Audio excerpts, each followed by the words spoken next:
শ্রাবণ মাস দেবাদিদেব মহাদেবের মাস। শ্রাবণ মাসের চতুর্থ ও সর্বশেষ সোমবারে মহাদেবকে অভিষেক করুন এই একটি বিশেষ জিনিস দিয়ে। সারা বছর সুস্থ ও নিরোগ থাকবেন, তার পাশাপাশি দেবাদিদেব মহাদেবের আশীর্বাদে আপনার সকল মনস্কামনা পূর্ণ হবে এবং জীবনের সকল বাধা বিপত্তিও দূর হবে। এছাড়াও অর্থ সংক্রান্ত যাবতীয় সমস্যাও দূর হবে। নমস্কার বন্ধুরা, ভক্তিমূলক কথা চ্যানেলে জানাই আপনাদের সকলকে স্বাগত। বন্ধুরা, আশা করছি ঈশ্বরের আশীর্বাদে আপনারা প্রত্যেকেই ভালো আছেন এবং সুস্থই আছেন। চলছে শ্রাবণ মাস। শ্রাবণ মাসের 3টি সোমবার পার হয়ে গেছে, আর পড়ে আছে একটি মাত্র সোমবার। এরপর আবার 1 বছরের অপেক্ষা। তাই বন্ধুরা, শ্রাবণ মাসের এই শেষ সোমবারে সাধ্য ও সামর্থ্য অনুযায়ী বাবার পুজোর উপকরণ সামগ্রী জোগাড় করে বাবাকে সন্তুষ্ট করার চেষ্টা অবশ্যই করুন। বন্ধুরা, বাবা মহাদেবকে যে প্রথমেই পঞ্চামৃত দিয়ে অভিষেক করতে হয় তা তো আমরা প্রত্যেকেই জানি, কিন্তু আজ আমি এমন একটি জিনিসের কথা বলবো যা দিয়ে অভিষেক করলে অর্থ সংক্রান্ত সমস্যার সমাধান হয় এবং ধন প্রাপ্তিও ঘটে। এর পাশাপাশি বন্ধুরা, শ্রাবণ মাসের এই শেষ সোমবার যারা মহাদেবের উদ্দেশ্যে ব্রত উপবাস রাখবেন তারা এই দিন কোন কোন খাবারগুলি একেবারেই খাবেন না এবং সারাদিনে কি কি খাবার খাবেন সেই বিষয় নিয়ে আজকের এই ভিডিওতে আলোচনা করব। তাই বন্ধুরা, অনুরোধ করব ভিডিওটি শেষ পর্যন্ত দেখবেন এবং দেখার পর যদি ভালো লাগে তাহলে অবশ্যই ভিডিওটিতে লাইক করবেন এবং কমেন্টসে লিখবেন হর হর মহাদেব। এবং বন্ধুরা, ভিডিওটি শেয়ার করে দেবেন আপনাদের নিকট আত্মীয় স্বজন এবং বন্ধু বান্ধবদের সাথে, যাতে সবাই ভিডিওটি পেয়ে কিছুটা হলেও উপকৃত হতে পারে। কারণ শ্রাবণ মাসের শেষ সোমবার আসতে আর বেশি দিন বাকি নেই। যাই হোক, চলুন বন্ধুরা আসা যাক মূল পর্বে। বন্ধুরা, প্রথমেই শিব পুজোর শুরুতেই বাবা মহাদেবকে পঞ্চামৃত দিয়ে অভিষেক করে নিতে হয়। আর অভিষেক করার জন্য লাগে 5টি উপকরণ: দুধ, দই, ঘি, মধু ও শর্করা বা চিনি। এই 5টি উপকরণ একত্রে মিশিয়ে তৈরি করা হয় পঞ্চামৃত। এরপর এই পঞ্চামৃত দিয়ে ওম নমঃ শিবায় মন্ত্র উচ্চারণ করতে করতে বাবার অভিষেক করে নিতে হয়। অভিষেক করা হয়ে গেলে তারপর শুদ্ধ গঙ্গার জল দিয়ে বাবাকে পরিষ্কার করে স্নান করিয়ে নিতে হয়।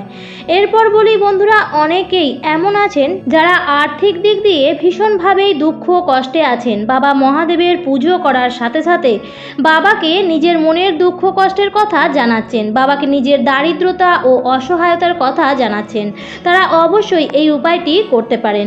বন্ধুরা, পঞ্চামৃত দিয়ে অভিষেক করার পর বাবাকে শুদ্ধ গঙ্গা জল দিয়ে পরিষ্কার করে স্নান করিয়ে নেওয়ার পর আপনারা যে বিশেষ জিনিসটি দিয়ে বাবা মহাদেবের আবার অভিষেক করবেন তা হলো আখের রস। বন্ধুরা, বিশেষ বিশেষ মনস্কামনা পূরণের জন্য আমরা যেমন শস্য বাবা মহাদেবকে অর্পণ করে থাকি, ঠিক তেমনই কিছু বিশেষ জিনিস দিয়ে বাবার অভিষেক করলে বিশেষ মনস্কামনাও পূর্ণ হয়।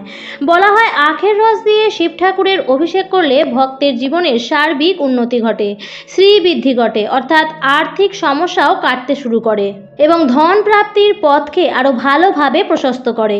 বন্ধুরা, শ্রাবণ মাসে সোমবার আখের রস দিয়ে শিবলিঙ্গের অভিষেক করা অত্যন্ত শুভ বলে মনে করা হয়। আখের রস দিয়ে অভিষেক করলে স্বাস্থ্যের উন্নতিও ঘটে। যেহেতু বন্ধুরা বাবার অভিষেক প্রথমেই করা হয়ে যাবে, তাই বাবার মাথায় এরপর যখন জল ঢালবেন তখন সেই জলের মধ্যে কিছু জিনিস অবশ্যই মিশিয়ে নেবেন। আর তা হলো সাদা চন্দন, সিদ্ধি পাতা, অগরু আর গোলাপ অথবা পদ্ম ফুলের পাপড়ি। এরপর জল ঢালার পর বাবাকে অখণ্ড আতপ চাল নিবেদন করবেন। আর যখনই বাবাকে কিছু নিবেদন করবেন তখনই নমঃ শিবায় এই মন্ত্রটি জপ করতে থাকবেন। এছাড়াও বন্ধুরা, শিবলিঙ্গে সাদা চন্দনের প্রলেপ লাগিয়ে ভোলানাথের পুজো করা হলেও সবচেয়ে শুভ বলে মনে করা হয়। এর ফলেও ভক্তদের উপর সম্পদ ও শস্য ভাণ্ডার বৃদ্ধির আশীর্বাদ বজায় থাকে। বলা হয়ে থাকে শ্রাবণ মাসে শিবলিঙ্গে চন্দন ও বিভূতি লাগানো খুবই শুভ বলে মনে করা হয়। এতে ভগবান অত্যন্ত খুশি হন এবং ভক্তদের মনের সকল ইচ্ছাই পূরণ করেন। বন্ধুরা, বাবা ভোলানাথ কিন্তু অল্পতেই সন্তুষ্ট হন, তাই ভক্তি ও নিষ্ঠা সহকারে যতটুকু সামগ্রী জোগাড় করতে পারবেন ততটুকু দিয়েই বাবার পুজো অবশ্যই করুন, কারণ সামনেই আসছে শ্রাবণ মাসের শেষ সোমবার। এরপর আবারও 1 বছরের অপেক্ষা। এই শ্রাবণ মাসকেই বলা হয় মনস্কামনা পূরণের মাস। তাই ভক্তরা শ্রাবণ মাসে বাবাকে যেভাবেই হোক বাবার পছন্দের প্রত্যেক কটি সামগ্রী জোগাড় করে বাবাকে পুজো করে বাবাকে সন্তুষ্ট করার চেষ্টা অবশ্যই করেন। এবং যেহেতু এটি শেষ সোমবার, তাই চেষ্টা করবেন 5টি গোটা ফল বাবাকে অর্পণ করে পুজো দেওয়ার, এবং বাবার পছন্দের বেল ফল অবশ্যই অর্পণ করবেন। আর যেহেতু এটি শেষ সোমবার, তাই দূর্বা সাদা চন্দনে মিশিয়ে কিন্তু অবশ্যই বাবার মাথায় চড়াবেন। এটাও অত্যন্ত শুভ বলে মানা হয়। দেবাদিদেব মহাদেবের দূর্বা অত্যন্ত প্রিয়, এবং বাবার পছন্দের নীল অপরাজিতা ফুলের মালা ও শ্বেত আকন্দ ফুলের মালা বাবাকে নিবেদন করার চেষ্টা করবেন। বন্ধুরা, বাবার পুজো কিভাবে অভিষেক করবেন এবং কি কি নিবেদন করবেন তার সমস্ত কিছুই আমি বলে দিলাম। এবার বলবো বন্ধুরা, এই মাসের চতুর্থ ও শেষ সোমবারে বাবা মহাদেবের বিভিন্ন উপাচার সহযোগে পুজো করে বাবাকে সন্তুষ্ট তো করলেন, কিন্তু ব্রত উপবাস করে এমন কোনো খাদ্য খাবারের গ্রহণের ফলে যাতে কোনো রকম ভুল ত্রুটি না হয়ে যায়, তার জন্য আপনারা এই দিন কি কি খাবেন আর কি কি খাবেন না। বন্ধুরা, শাস্ত্র মতে প্রত্যেক কটা দিনই কোনো না কোনো দেবদেবীর পূজা অর্চনা করার জন্য ধার্য। ঠিক তেমনই সোমবার দিন হলো মহাদেবের পূজা অর্চনা এবং আরাধনার দিন। আর বিশেষ করে শ্রাবণ মাসের সোমবার অত্যন্ত পবিত্র তিথি বলে গণ্য করা হয়। দেখুন, হয়তো অনেকেরই মনে প্রশ্ন থাকে যে শিবের ব্রত উপবাস পালন করলে কি ভাত খেতে পারা যাবে, লুচি বা পরোটা এসব কি খাওয়া চলে? বন্ধুরা, শ্রাবণ মাসের সোমবার যদি আপনি মহাদেবের পূজা অর্চনা করে মহাদেবের নামে ব্রত উপবাস রাখছেন, তাহলে এই দিন ভাত খাওয়া চলে না। কারণ শাস্ত্রে ভাত খাওয়া, অন্ন গ্রহণ করা নিষিদ্ধ রয়েছে শিব পুজোর ক্ষেত্রে। তবে ভাতের পরিবর্তে আপনারা কিন্তু আরও অনেক খাবার রয়েছে, সেগুলো কিন্তু খাওয়া যায়। বন্ধুরা, বর্তমান যুগে অনেকেই খুবই অসুস্থ থাকেন, যাদের পক্ষে খাবার না খেয়ে একদমই থাকা চলবে না। তারা কিন্তু এই ভাতের পরিবর্তে শিব পুজোর উপবাস ভঙ্গ করার পর আতপ চাল, সৈন্ধক লবণ ও ঘি মিশিয়ে হবিষ্যান্ন তৈরি করে খেতে পারেন। আর এই হবিষ্যান্ন কিন্তু আতপ চালকে সেদ্ধ করে সৈন্ধক লবণ আর ঘি মিশিয়েই খেতে হয়। এর মধ্যে কোনো রকম তেল মশলাযুক্ত সবজি খাওয়া চলে না। যেরকমভাবে খাওয়া হয় সেইভাবেই আপনারা খেতে পারেন। আবার এমন অনেক ভক্তরা আছেন যারা কিন্তু এটিও গ্রহণ করেন না, কিন্তু শাস্ত্রমতে এরকম কোনো নিষিদ্ধ নেই যে আতপ চাল খাওয়া চলবে না। তাই যারা একদমই থাকতে পারবেন না, তারা ব্রত উপবাস ভঙ্গ করার পর এই আতপ চাল খেতে পারেন।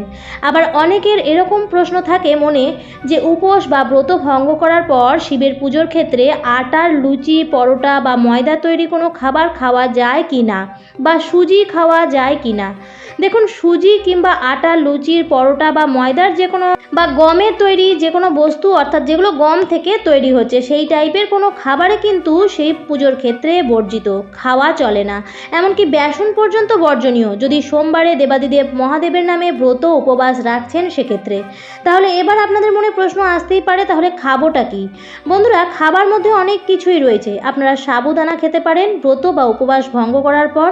এছাড়াও অনেকে দেখবেন সাবুদানার খিচুড়িও খেতে পছন্দ করেন। এছাড়াও অনেকে সাবুদানার পায়েসও তৈরি করেন, এবং সেটি প্রথমে মহাদেবকে নিবেদন করবেন নৈবেদ্য হিসেবে। তারপরে তা প্রসাদ রূপে এবং নিজের পরিবারের সকলকে গ্রহণ করতে বলবেন। আতপ চাল ছাড়া যে কোনো চাল বা গম জাতীয় জিনিস শিব পুজোয় কিন্তু নিষিদ্ধ রয়েছে। বন্ধুরা, ব্রত উপবাস ভঙ্গ করার পর আপনারা খেতে পারেন একটি বিশেষ খাবার, আর সেই খাবারটির নাম হলো বাজরা। হ্যাঁ বন্ধুরা, এই বাজরা ব্রত বা উপবাস ভঙ্গ করার পর আমরা কিন্তু অনায়াসেই খেতে পারেন, এবং এর টেস্টও খুব সুন্দর এবং খেতেও সুস্বাদু। দেখুন বন্ধুরা, শিব পুজোর উপোস বা ব্রত যারা রাখছেন তাদের ক্ষেত্রে বলে রাখি, সাবুদানা, বাজরা এই দুটো দিয়ে তৈরি খাবার কিন্তু আপনারা খেতে পারেন। এছাড়া আরও একটি খাবারের নাম বলছি, সেটাও কিন্তু অত্যন্ত উপাদেয় খাবার, এবং অনেকেই এই খাবারটি কিন্তু সারা বছর ধরে খায়। আর সেটি হলো রাজগিরা বা অমরান্ত বা রামদানা। দেখুন, এই খাবারটি সমগ্র ভারতবর্ষেই পাওয়া যায়, তবে এই খাবারটি বিভিন্ন জায়গায় বিভিন্ন রকমভাবে নামে পরিচিত। এই খাবারটি আপনারা যে কোনো মুদিখানার দোকানেই আপনারা পেয়ে যাবেন। এই খাবারটি যারা হার্টের রুগী রয়েছেন বা যাদের হার্টের সমস্যা রয়েছে তাদের জন্য কিন্তু অত্যন্ত ভালো, বা ধরুন যাদের প্রোটিনের ঘাটতি রয়েছে তারাও কিন্তু এই খাবারটি প্রচুর পরিমাণে গ্রহণ করতে পারেন, কারণ এই রাজগীরা খাবারের মধ্যে প্রচুর পরিমাণে প্রোটিন আছে। সবথেকে বড় ব্যাপারটি হলো যে রাজগীরা খাবারটির মধ্যে কোনো প্রকার গ্লুটেন নেই, একদমই গ্লুটেন মুক্ত খাবার এটি। এছাড়াও এই খাবারটি নিয়মিত খেলে ডাক্তারেরা বলে হাড়ের ব্যথা বা হাড় ক্ষয় হয়ে যাওয়ার মতো সমস্যাও দূরীকরণ হয়। যাদের ডায়াবেটিস বা সুগার রয়েছে তাদের কাছেও এই খাবারটি কিন্তু অত্যন্ত ভালো বলে গণ্য করা হয়। দেখুন বন্ধুরা, অনেকেই আছেন যে এই খাবারটি শুধুমাত্র উপোসভঙ্গ করার পরই যে খান এমন কিন্তু নয়, তারা তাদের খাদ্য তালিকার মধ্যেই কিন্তু এটা রাখেন এবং সারা বছর ধরে এই খাবারটি গ্রহণ করেন সুস্থ এবং নিরোগ থাকার উদ্দেশ্যে। যাই হোক বন্ধুরা, এই যে খাবারগুলোর নাম আমি উল্লেখ করলাম, এই প্রত্যেকটি খাবারই আপনারা শিব পুজোর ব্রত উপবাসের ভঙ্গ করার পর খেতে পারবেন। আশা করি আপনারা জানতে পারলেন যে শিব পুজোর ব্রত উপবাসে ভাত, রুটি অথবা লুচি খাওয়া যাবে কি না। আজকের পর্বটি এই পর্যন্তই। আশা করছি আজকের ভিডিওটি দেখে একটু হলেও উপকৃত হয়েছেন। যদি ভিডিওটি দেখে ভালো লেগে থাকে তাহলে অবশ্যই লাইক, কমেন্ট, শেয়ার করুন বন্ধুরা। আর যদি চ্যানেলে নতুন হন তাহলে অবশ্যই চ্যানেলটিকে সাবস্ক্রাইব করে আমার সাথে থাকবেন। দেখা হবে পরবর্তী নতুন ভিডিওতে। ভালো থাকবেন, সুস্থ থাকবেন। ধন্যবাদ।